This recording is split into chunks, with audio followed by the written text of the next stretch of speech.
kalian bisa bantu nggak sekarang tuh balik apa yang bisa bantu buat Oke. RTA. Enggak, saya cuma tanya saja gimana atmosfernya ya ketika masuk ke Indonesia itu udaranya rasanya lebih sesak atau lebih lega gitu. Hah? Ya, yang pasti begitu masuk sesak gitu. Sesak ya. Karena Soalnya ada mandatory karantin kan, karantina mandatory itu wajib. wajib. Sebenarnya sih bagus, Bagus. tujuannya bagus. Cuman seperti biasanya pelaksanaannya yang kurang bagus. Aha. Jadi Kurangnya apa? Udah bawa korupsi ya? Mulai dari korupsi sudah pasti. Oke. Ya. Tapi yang paling kelihatan itu, jadi setiap orang itu bisa menerjemahkan aturan itu bisa berbeda. Bisa berbeda gitu. Saya kira itu kita lebih bagus dong dari Amerika. Jadi undang-undang bisa peraturan bisa kita improvisasi kan. Masalahnya ini bukan lagu, Mas Heru. Gitu Ini ya. undang-undang, kalau diimprovisasi susah Iya, nih. iya. Oke, tapi welcome to Indonesia, dan itu Indonesian way gitu ya. Makasih. Ini Daeng Tata ini terlalu lama di Amerika nih. Jadi apa, dia American way, tiba-tiba begitu masuk ke Indonesia ada cultural shock gitu. Coba dong cerita dong. Iya, jadi sebenarnya kalau waktu karantina itu nggak begitu banyak cerita, cuman hanya saja waktu itu kan memang mereka cukup strict ya, mereka nggak bisa diperpendek dan lain sebagainya. So ya kita ikut lah, kita ikut sesuai dengan aturan.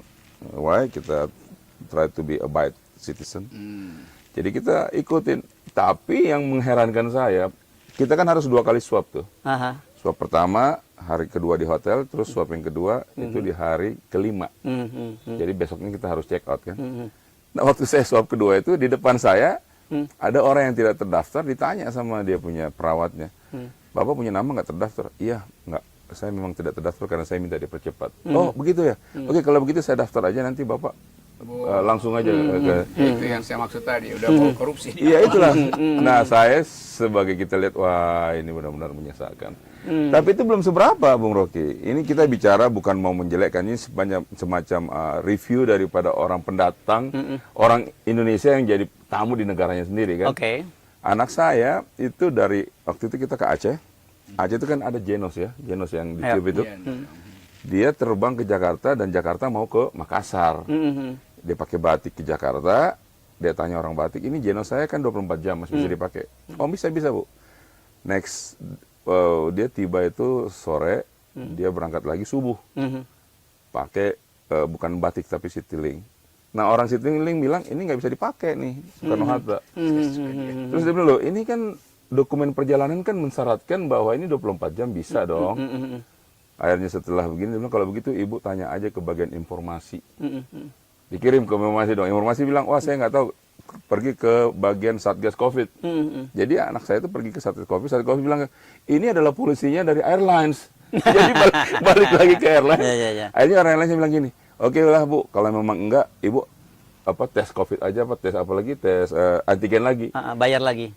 Bukan masalah bayarnya, kenapa nggak bilang dari tadi tes antigen aja gitu loh. Oke. Akhirnya anak saya ketinggalan pesawat. Oke. Dan dia bilang, oh, oke Bu, kalau gitu kita reschedule. Anak saya bilang, oke lah nggak apa-apa. Tapi ibu harus bayar lagi ya 200.000 lebih. Oke, ya. Padahal kesalahannya kan bukan kesalahan saya.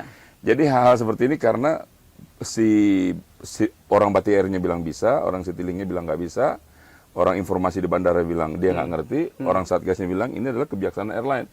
Itu yang saya bilang tadi, multi tafsir itu loh. Saya kira yang salah bukan petugas airline atau petugas Satgasnya, tapi Anda. Oh begitu? Iya, Anda nggak adaptif dengan dengan culture Indonesia. Mestinya sudah siap dengan keadaan itu. Iya dong. Ini berapa tahun sih Anda di Amerika? Belum lama, 22 tahun, 23 tahun. Udah lama, udah lupa. Ya Bung Rocky udah lupa dia. Iya, jadi begitu Tata ada di bandara, dia nggak bayangkan bahwa pasti ada kekacauan koordinasi. Iya. Dan cerminan itu juga berlaku di kabinet. Kekacauan ada di semua tempat. Dia terlalu positive thinking, ya.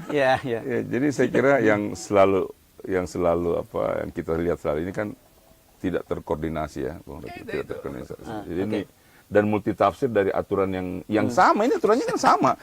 Aturannya adalah setiap penumpang pesawat harus melalui antigen. Antigen itu kan bisa Genos, bisa apalagi itu yang rapid apa ya? Rapid antigen rapid itu kan tes itu. Ya, rapid antigen ya. Rapid antigen, Rapid test antigen, atau ya. swab. Kalau swab itu biasanya internasional kan. Ya, ya, ya. Artinya kalau kita bisa memenuhi persyaratan administrasi tersebut, kita bisa terbang mestinya kan? Kelihatannya salah, Anda spelling yang salah. Iya, iya, iya. Tadi swab. Padahal suap maksudnya sebenarnya bukan. Saya nggak ikut ikutan, saya nggak ikut. Takutnya saya pas keluar nih, administrasinya agak lain nih sama saya. Nah, supaya nggak salah, Anda silakan tanya-tanya deh sama Bung Rocky apa. Nah, itu dia. update soal Ini sebenarnya Indonesia. gini. Mumpung ketemu nih. Iya, ini Bung Rocky gini ada Iya. ada pertanyaan sebenarnya dari teman-teman. Jadi Forum Tanah Air bukan saja dari Amerika, tapi khususnya dari teman-teman di Eropa, di Australia dan di Timur Tengah gitu loh. Jadi yang ditanyakan itu adalah ini kan orang belum apa-apa 2024 nih bicara dulu. Iya. Ini sudah ribut gitu 2024 gitu kan. Jadi mereka bingung, emangnya calon presidennya sudah ada gitu. Nah ini kita mau tanya calon presidennya sudah ada atau belum gitu loh. Kan kita mau tahu nih Bung Rocky kan analisanya kan biasanya ngarahnya ke situ tuh. Itu kalau analis pagi, kalau analis sore kita yang Tapi ada kacang nih. Ada luar kacang, biasa. ada. Ini kacang, wah nih Kacang keren, kacangnya kacang. keren nih kacangnya Bung Rocky. Saya tadi cobain, Baru dipanen. baru dipanen panen dan tuh. ini meleleh di mulut nih. melted. Melted, waduh dasar. Ini kacang. kita sambil makan kacang kita kacangin dulu pemerintah ya. Oke, lanjut Bung Rocky. Jadi saya tahu teman-teman di Forum Yes. Tanah Air yang diaspora selalu berupaya untuk melihat Indonesia di dalam kenormalan itu. Karena membayangkan bahwa negeri ini harus tumbuh di dalam institusi yang tertata. Mulai dari pintu depan COVID di bandara sampai ke kebijakan kabinet itu.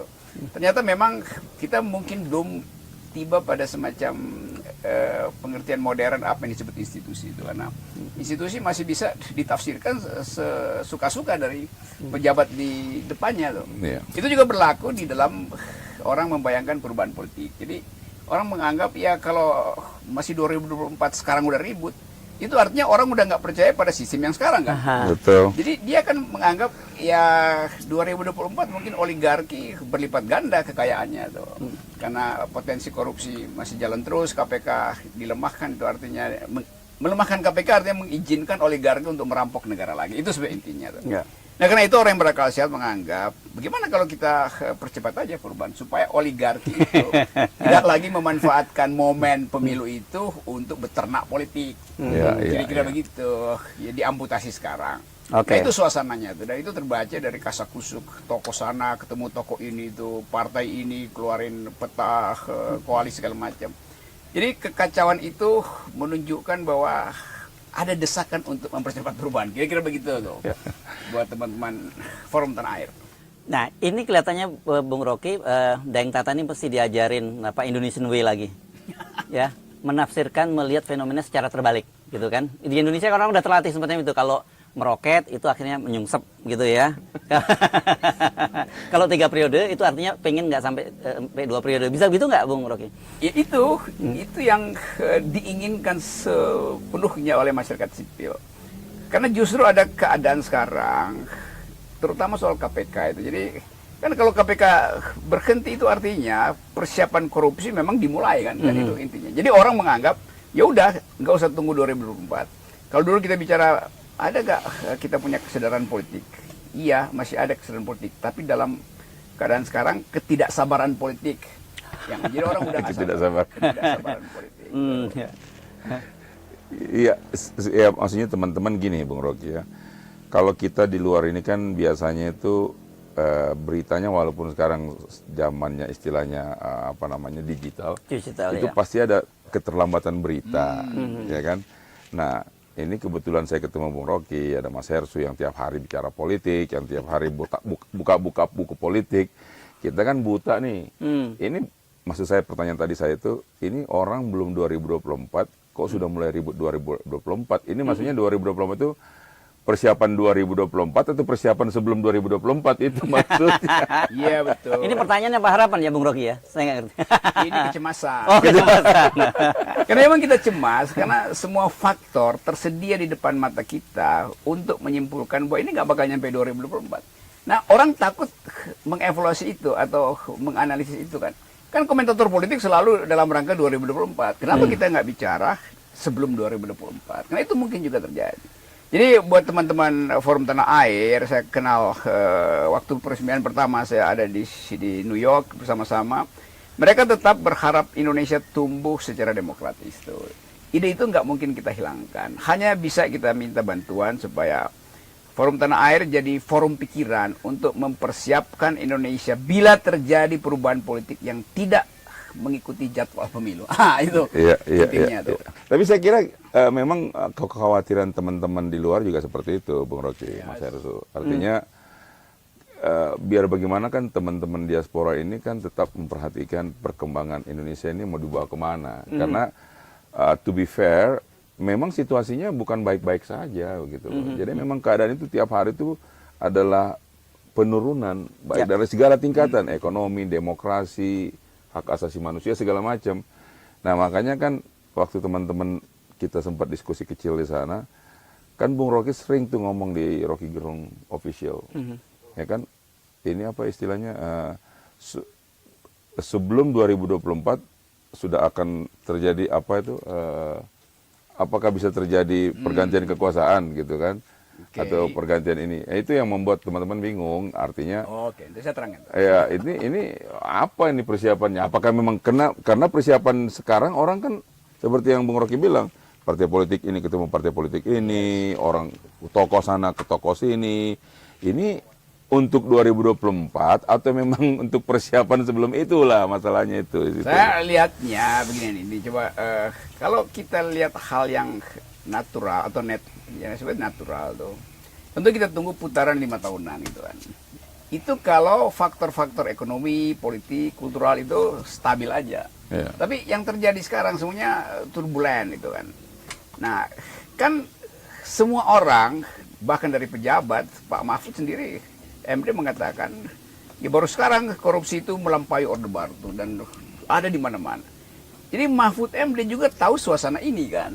Itu artinya juga istana membicarakan hal yang sama. Paralel dengan masyarakat sipil di dalam maupun luar negeri menganggap bahwa keadaan sekarang itu kayak orang sebut dulu istilah hamil tua gitu. Wow. Hamil tua yang istilahnya udah 9 bulan sekian hari belum nongol-nongol juga gitu ya. Istilah tahun 60 6566 ya. Nah, kalau saya baca misalnya semua analis menganggap termasuk surveyor Indonesia dikuasai oleh oligarki. Oke, saya lanjutkan logika mereka tuh. Bagaimana cara menghentikan oligarki itu? Oligarki akan hidup dengan memanfaatkan pelembagaan politik. Jadi melalui pemilu yang resmi itu. Jadi kalau mau menghentikan oligarki, jangan tunggu pemilu. Justru pemilu itu tempat mereka beternak kan. Logikanya begitu kan. Nah itu saya ajukan dalil. Kita analisis kemungkinan membatalkan oligarki dengan cara mempercepat perubahan politik. Sehingga oligarki kagok, dia belum bersiap, udah terjadi social unrest, perubahan itu, energi itu. Tapi kalau saya ngomong dengan analis politik dari UI, macam-macam universitas, LIPI segala macam, selalu cuma bilang, kan ini kita harus berpikir konstitusional. Nah kalau berpikir konstitusional, artinya lu kasih kesempatan oligarki untuk merencanakan politik busuk, kan begitu kan? Kan? Jadi ini orang-orang ini karena kelewat takut tadi untuk membayangkan perubahan politik di luar sistem elektoral, menganggap nanti ada kerusuhan, Tiananmen segala macam lagi. Lo bahkan perubahan politik di Indonesia nggak seperti Tiananmen. Itu waktu reformasi ya nggak ada kekerasan tuh. Memang masa kemudian mendorong perubahan. Di Filipina juga era Marcos itu sedikit. People power-nya berhasil itu. Lain waktu di Tiananmen. Jadi saya terangkan bahwa kalau misalnya ada kesepakatan partai politik dan elite politik untuk mempercepat perubahan politik, ya kenapa mesti tunggu 2024? Karena kita ada dalam keadaan tidak normal. Jadi ibaratnya kalau kita bisa bikin imun kita lebih cepat, kenapa mesti tunggu herd immunity 100% dalam politik kan? Herd immunity politik itu baru 2024. Padahal sebetulnya 30% udah cukup. Nah kita mesti bayangkan itu. Tapi sekali lagi ini soal desakan moral untuk menghasilkan analisis. Bukan sekedar secara teoritis, iya saya juga tahu secara teoritis konstitusional. Misalnya nih, ini tadi soal banyak betul orang sekarang mau jadi presiden. Lalu ada pikiran bahwa kalau ditanya pada analis normal, bagaimana pertandingan nanti? Ya semua orang berhak buat, karena itu konstitusi. Memang konstitusi kita bilang semua orang Berhak untuk jadi presiden. jadi presiden. Tapi dari segi kita yang berupaya menghasilkan demokrasi, kita mesti bilang tidak semua orang berhak jadi presiden, kecuali yang diizinkan oleh analis yang kritis, supaya mereka tahu diri bahwa kalau macam-macam ya dibatalkan. Kan keadaan begitu kan. Kalau diizinkan oleh FNN, oke, lanjut. Diizinkan oleh FDA, lanjut. Karena memang begitu. Ya. Kita mesti punya determinasi untuk mengatakan kita yang menguji kalian gitu. Nanti dia bilang, emang kalian parpol. Loh kalau pakai parpol yang menguji, parpol itu adalah diternakan oleh oligarki. Kita bukan tidak diternakan. Jadi akal sehatnya mesti begitu. Tapi kita bukan istilah, ada yang saya baru baca itu, bukan Civil Society Watch ya. Nah ini, coba. Nih, Itu ada itu, yang baru tuh, Civil Society Watch. Itu juga ajaib gitu. Ya. Ajaib. Jadi civil society-nya yang di watch, bukan government yang di watch. Iya. Ya, gitu Jadi ya. kita di watch oleh Oleh- itu teman-teman apa Cokro TV yang bikin ADR segala macam. Tapi pertanyaan dia di watch oleh siapa gitu? Who guards the Guardian itu kan. Ya. Jadi otaknya udah ngaco. Dia memata-matai civil society. Mestinya dia memata-matai negara kan. Masa civil society dimata-matai itu? Ya. Itu suatu Ada tuh. istilah yang Civil mukanya society. baru Ya, banget. lagi itu. Indonesian way lagi saya Itu kira. dia, ya. Karena biasanya kan civil society yang meng-watch gitu loh. Bukan dia di watch gitu kan. Dia biasanya ada parliament watch, government watch. Iya, betul. Apa namanya corruption Kayak watch. corruption ICW ya gitu ya. Iya. Jadi- Nah, kalau Anda ngikuti perbincangan kita bersama dengan perbincangan kami bersama Bung Rocky, memang banyak sekali hal yang menarik di Indonesia. Kemudian kita bilang kemarin damn I love Indonesia kan gitu, Yeah. karena hanya bisa terjadi di Indonesia. Tapi kembali lagi ke soal misalnya begini, bagaimana soal pergantian mendadak idealnya gitu. Saya sendiri sepertinya berharap ketika demokrasi itu kita pilih, kita harusnya memang menjaga proses demokrasi itu dengan benar gitu ya. Dalam tataran idealnya. Karena kita sendiri kan punya pengalaman Indonesia itu banyak sekali pemimpin yang jatuh itu dengan cara yang tidak menyenangkan. Banyak hal kita sebut deh, mulai dari Bung Karno, Pak Harto, Gus Dur, Ya. Pak Habibie, bahkan juga semacam itu yang soft landing itu kita sebutkan cuman pada SBY dan Ibu Megawati oke lah, kalau masanya pendek sekali itu. Nah, yang ini kita tidak tahu, dan kalau itu terjadi misalnya tidak crash landing lagi, memang ini menjadi semacam tradisi buruk pada bangsa ini. Itu ada konsep yang ideal kan gitu.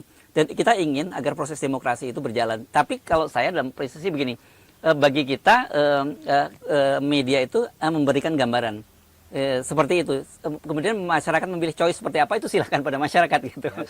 Saya sendiri sebenarnya kalau dalam tataran ideal berharap kalau bisa ya kita reguler setiap 5 tahun sekali. Tapi kondisinya apakah sekarang ini seluruh indikator-indikator itu menunjukkan bahwa kita bisa berjalan secara reguler?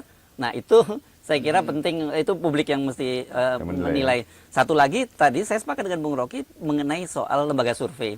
Kita jujur aja udah mulai mencium-cium bau-bau yang nggak enak ini akan kembali situ, dan yang terjadi adalah nanti seorang presiden itu terpilih bukan karena kapasitas dia, gitu, sebagai dia memang layak menjadi seorang presiden hanya karena popularitas. Tapi hasil survei.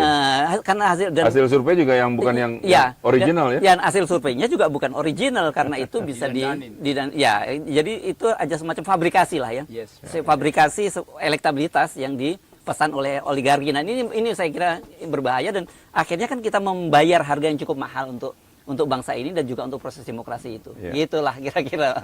Iya, kalau kita coba mau melihat kalau kita kan demokrasi kita ini kan banyak suka atau tidak suka, kita kan banyak bercermin ke Paman Sam, ya kan? Iya, itu orientasi. Ya kan? Nah, orientasinya ke situ. Hanya saja kelihatannya memang kita juga tidak bisa menafikan bahwa di sana itu yang namanya oligarki juga. Iya, ada. Mereka menggurita juga. Menarik, gitu loh. nih. Coba Anda share deh. Hanya saja saya nggak tahu di sini tuh kayaknya ludruknya itu memang benar-benar istilahnya vulgar gitu loh kan. Vulgar banget gitu loh. Kalau di sana kan mereka betul-betul punya istilahnya, masih punya tata krama, punya adab, karena law enforcement-nya juga kuat kan, seperti orang memberikan bantuan dana untuk kampanye, bisa diaudit, bisa diawasi. Kalau kita kan enggak gitu loh. Nah, itulah yang maksud saya dengan peran oligarki yang terlalu besar seperti ini, saya kira kalau kita tidak, pendapat saya, kalau kita tidak cepat-cepat mengambil langkah, ini akan bisa menjadi suatu negara di mana sebenarnya yang menjadi ruling class-nya itu puppet semua. Kalau di Amerika kan dibilang gini, quote unquote ya, ini sebenarnya adalah di bawah kekuasaan orang-orang yang berada di belakang kekuasaan di White House kan. Tapi kan tidak kelihatan di sana siapa di belakangnya, dan kebijaksanaannya juga masih tetap memperhatikan kepentingan rakyat Amerika secara umum kan. Di sini enggak gitu loh, ini masalah. Ya, saya kira menarik ini karena Anda datang dari sebuah negara yang secara demokrasi disebut matang. Dan kemarin memang kita melihat ada masa turbulensi ya pada masa periode yang lalu ketika pada masa Trump. Gitu. Saya nggak tahu apakah kemudian atmosfernya sekarang berubah gitu. Kalau tadi kita menggambarkan dengan udara yang menyesakkan itu, apakah sekarang masih terasa sesak atau udah mulai terasa lega di Amerika? Ya, tergantung dari mana kita ngelihatnya. Kalau melihat dari segi policy kebijaksanaan terhadap imigran, sekarang agak lega buat imigran, gitu. Karena kalau Trump kan dia kelihatannya sangat anti globalis, dia nggak mau, dia pokoknya American first. American first itu artinya kan gitu. Citizennya. Ya, jadi pride-nya kan, American pride first gitu loh kan. Sehingga ada beberapa kalangan imigran yang datang belakangan merasa, oh, I'm not part of daripada Trump, the nation, gitu ya. Dan orang-orangnya Trump merasa, oh, kamu bukan part dari Amerika karena kamu nggak build Amerika. Kamu cuma datang Amerika dan enjoy apa yang kita sudah bangun kan gitu. Gitu. Jadi sekarang lebih inilah. Oke. Kalau saya boleh tanya, yang Anda khawatirkan teman-teman di luar negeri itu tentang Indonesia itu apa ya? Wah, ini kalau saya bisa pilih, yang paling dikhawatirkan itu soal kelangsungan dari demokrasi. Gitu. Karena kalau ekonomi itu semuanya kan bisa ada indikasinya kan, ada indikator yang kita bisa lihat gitu loh. Kalau demokrasi ini kan agak susah kita lihat. Karena contoh saja sekarang gini, kita laksakan pemilu, demokrasi kan. Pemilu itu kan adalah part of the democracy, right? Cuma sekarang pemilunya itu bagaimana, itu kan susah diukur. Kayak kemarin ada yang dibilang kecurangan, tentunya enggak curang kok. Membuktikan itu kan susah, karena sudah menjadi lingkaran setan di situ kan. Gitu. Kalau itu saya kira itu yang sangat dikhawatirkan oleh teman-teman, bagaimana kelanjutan daripada demokrasi Indonesia. Karena kita kan sudah punya pengalaman dari periode-periode sebelumnya, khususnya dari 2 periode terlama, dari Orde Lama dan Orde Baru, memang kelihatannya demokrasi itu die gitu loh. Ya. Ada, gitu. Ini agak beda sekali ya Bung Rocky dengan kita di dalam negeri ya. Kalau mereka khawatir tentang kelanjutan demokrasi, ini ada yang berpikir tentang melanjutkan oligarki. Ya, normatifnya memang kita khawatir dengan kelanjutan demokrasi itu. Justru karena perilaku oligarki itu. Oke. Jadi tadi betul bahwa oligarki itu ada dalam semua sistem politik gitu. Nah, bedanya pelembagaan oligarki ada di Amerika dalam bentuk lobby. Jadi kita bisa proyeksikan gitu. Lobbyis itu maunya apa gitu. Kalau di sini bukan lobby tapi kasakusuk gitu. Jadi yang bahaya oligarki itu kasakusuk karena dia cuma mau ambil gain, keuntungan strategis yang jangka pendek aja tuh. Nah, karena dia berpikir nanti dia harus rubah strategi kalau presiden baru kan. Nah, itu yang jadi soal di kita sekarang tuh, membusuknya negara karena oligarki memanfaatkan institusi negara untuk merampok bagi dirinya sendiri tuh, bukan bagi policy itu.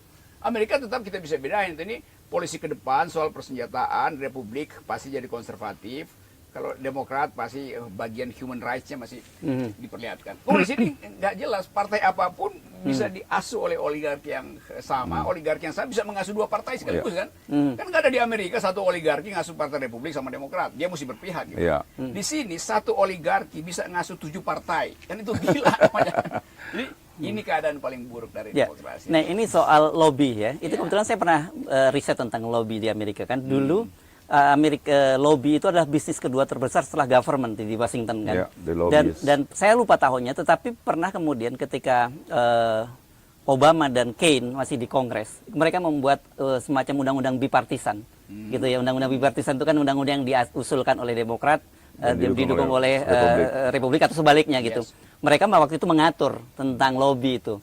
Kalau dulu kan orang jadi clear di sana kan, Anda misalnya seorang kongres atau seorang senator mewakili negara bagian apa, Anda mau terus ada kelompok lobby yang mendatangi mereka, saya mau melobi misalnya kan kepemilikan senjata, kan clear. Oke, berapa dana yang Anda sampaikan, kemudian apa dana itu digunakan untuk apa saja, itu clear. Nah kalau di Indonesia kan enggak, kampanye aja biaya kampanye aja senipu semua, walaupun itu katanya di audit oleh akuntan independen, dan kita sama-sama tahu laporan-laporannya nggak benar, kan itu yang terjadi Bung Rocky. Jadi itu yang jadi remang-remangnya Indonesia di situ gitu. Ya saya kira memang negara kita ini kan senang yang remang-remang ya. Ya. Karena remang-remang itu menghasilkan uang banyak. Gitu. Oh iya. Kalau terang benderang susah di. Ya. Remang-remang masih mending, ini betul-betul gelap karena transaksinya digorong-gorong. Oke, saya kira kita nanti berharap teman-teman apakah seperti Bung Tata atau teman-teman lain diaspora Indonesia yang tergabung dalam forum tanah air di seluruh benua, mudah-mudahan lain kali kalau pas kembali ke Indonesia itu bisa menghirup udara yang lebih segar. Padahal sebenarnya sekarang dalam situasi COVID ini katanya sih tingkat udara bersih tingkat udara Indonesia itu lebih bersih ya, polusinya lebih bersih. Tapi ternyata politiknya lebih polluted ketimbang udaranya gitu. Tapi yang pasti di tempat Bung Rocky ini polusinya hampir dibilang tidak ada. Udara segar sekali. Oke. Cuman saya tidak tahu apakah dengan udara segar seperti ini masih terawasi atau tidak gini. Ini perlu ditanya juga ini. Ini tempat di mana semua orang tidak terhalang oleh polusi apapun. Iya. Tapi memang segar nih tempat Bung Rocky ini segar sekali. Enak, segar sekali suasana pegunungan dan saya merasa senang sekali bisa diterima sama Bung Rocky di rumah ini sama Mas Herso yang kebetulan tadi ada acara Rocky Gerung Official. Saya datang ini co-host gitu ya. Co-host. Jadi memang menyenangkan sekali. Penataannya juga bagus. Saya membayangkan tadi waktu kebetulan saya pergi sholat ya. Bung Rocky itu punya tempat untuk orang yang mau sholat. Anda tadi lihat nggak, perhatikan ada detail tulisannya kiblat. Iya, di bawah itu. Iya kan? Kiblat. Tapi itu mungkin Anda cuma lihat itu biasa. Saya melihat Quran. Oh, Quran. Quran dan terjemahannya. Saya bilang kan dibalik begini kan. Dibalik saya bilang mungkin dipajang doang nih ya kan. Banyak orang curiga jangan-jangan mualaf gitu katanya. Jadi saya penasaran dong ya. Maaf ya Bung Rocky, saya penasaran, saya lancang sedikit. Mestinya kan izin dong. Saya tarik gini kan.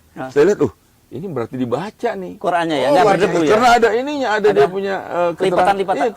Keterangan setelah surat Ar-Rahman ayat sekian. Sebelum, ini sampai detail begitu ya. Makanya saya bilang ini kalau sampai di pernah dilaporkan bahwa bilang kitab suci apa tuh? Fiksi. Ini nggak bener, ini soalnya dipelajari, ini bukan kalau fiksi kan nggak dipelajari kan. Saya nggak sampai detail seperti itu. Ini maksudnya saya dapat ini bener nih saya bilang. Jadi dulu orang curiga ketika ada mukena juga di sini itu orang tanya-tanya siapa sih perempuannya. Wajar. Karena gitu. Kan siapa yang nggak mungkin kan kalau Mas Her sudah datang pakai mukena sholat kan. Berarti kan ada yang pakai nih mukenanya kan. Ternyata itu disediakan. Bukan Bung Rocky yang pakai mukena kan? Bukan, itu disediakan buat orang yang datang yang tidak bawa mukena. Itu yang saya bilang dulu, kita rindu sebenarnya suasana semacam ini gitu ya. Pembelahan yang terjadi ini itu yang membuat kita kadang-kadang bukan hanya soal agama. Perbedaan politik aja membuat kita ini saling kelihatannya saling mencurigai. Dikotomi ini sangat tidak sehat. Jadi saya kira mungkin kita bisa namakan rumah Bung Rocky adalah rumah Indonesia. Gitu, rumah Indonesia sesungguhnya. Rumah Bhinneka Tunggal Ika. Terima kasih banyak ya, Tata. Dan ini rumah dirancang untuk semua orang, semua umat, semua gender segala macam dan semua akal pikiran itu. Tapi tidak dirancang untuk korupsi. Oke, terima kasih. Mudah-mudahan nanti kita bisa ngobrol lagi di New York ya. Bung Rocky. Kita tunggu. Oke, selamat jalan. Selamat jalan. Sampai ketemu lagi ya. Siap. Terima kasih Bung Rocky.